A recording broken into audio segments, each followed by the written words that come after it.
Good morning, students. Today we are going to start chapter number 5 and part 6 to continue. In part 6, last lecture we have been completed the first type of ecosystem, that is terrestrial ecosystems. Then after that we must see the next point in this ecosystem, that is aquatic ecosystem. Aquatic ecosystems are the functional communities of plants and animals that are well adapted to grow or live in water. The nature of an aquatic ecosystem is governed by the availability of food, oxygen, water, salinity, and the prevailing temperature. The shallow aquatic ecosystems generally tend to be most productive. The major threat to these ecosystems in water pollution, which exerts the greatest pressure on aquatic ecosystems. Aquatic ecosystems are subdivided into three types based on water salinity. Number 1, freshwater ecosystem, marine ecosystem, and estuarine ecosystems. So first we see the first type, that is freshwater ecosystems. Freshwater ecosystem includes ponds and lakes, springs, streams, rivers, and wetlands. Freshwater ecosystem can be defined as an ecological system that is controlled by numerous interactions among biotic and abiotic components in freshwater. Freshwater ecosystems are actually the smallest of the three major classes of ecosystems and have low salt content. It only accounts for just 1.8% of the total Earth's surface. Freshwater habitat can be classified by different factors including temperature, light penetration, nutrient, and vegetation. The freshwater ecosystems are further subdivided into three types such as pond ecosystem, river ecosystem, wetland ecosystems. So first we see, that is pond ecosystems. See here, the system is also called as the lentic ecosystems, which refers to stationary or relatively still water from the Latinus, which means sluggish. These are standing water systems and are relatively small and confined. A pond ecosystem is established from the plants of animals, microorganisms, and surrounding environments, largely dependent on each of the surviving species to maintain a life cycle.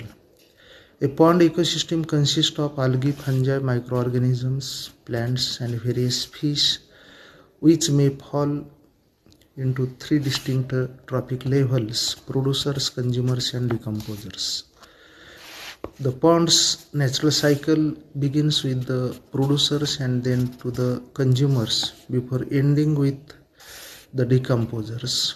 On the basis of depth of water, light penetration, and type of plants and animals in the pond is divided into different zones. These are littoral zone, limnatic zone, and profoundal zones. Then we must see, that is the river ecosystem, which is called as the loctic ecosystems.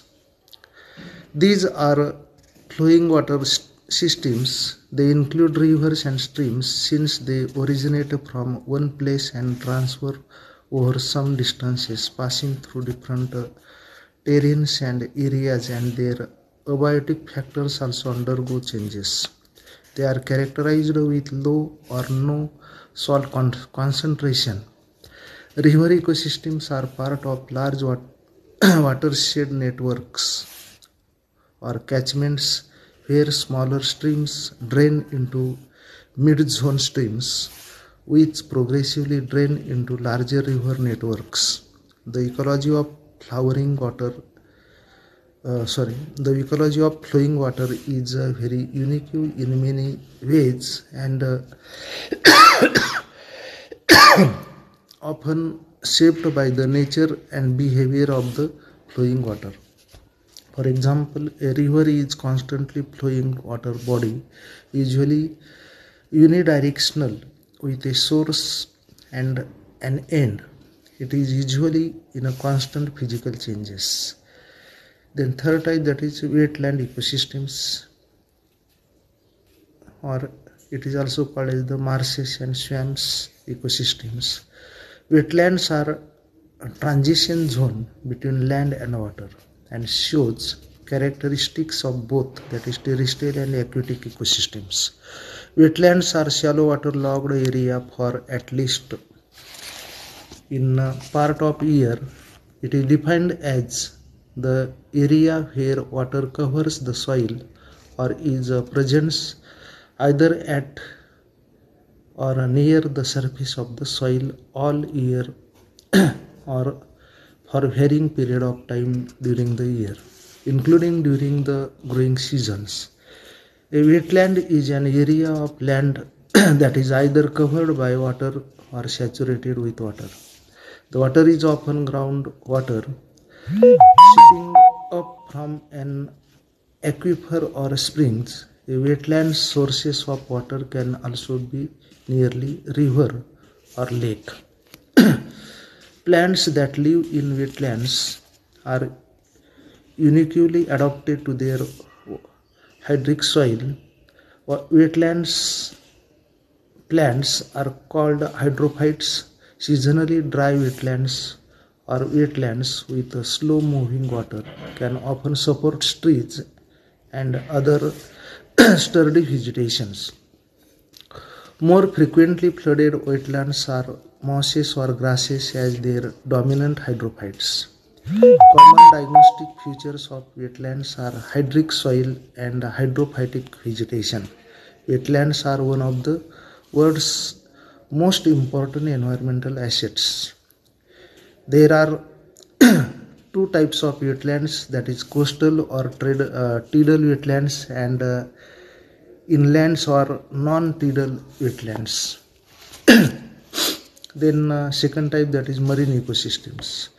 Marine ecosystem occupy largest amount of earth surface of about 75%. It is about 2/3 of the surface of the earth with high concentration of salt in its water. They include ocean, salt marsh and lagoons, mangroves and coral reefs, the deep sea and the sea floors. Such places are considered ecosystems because the plant life supports the animal life. Marine ecosystems are very important for overall health of both marine and terrestrial environments. Other marine ecosystems such as coral reefs provides food and shelter for all marine habitats such as fishes. Marine ecosystems usually have a large biodiversity and are therefore though to have a good resistance against species. Then estuarine ecosystems, third type. Estuary is the region where the rivers confluences with the sea. It represents a transition zone between the river and the sea. The sea water mixed with the river water creating a zone of water with intermediate salinity. The estuarine ecosystems, that is salt marshes, sea grasses, mangroves forest, are among the most productive regions on the planet. Okay.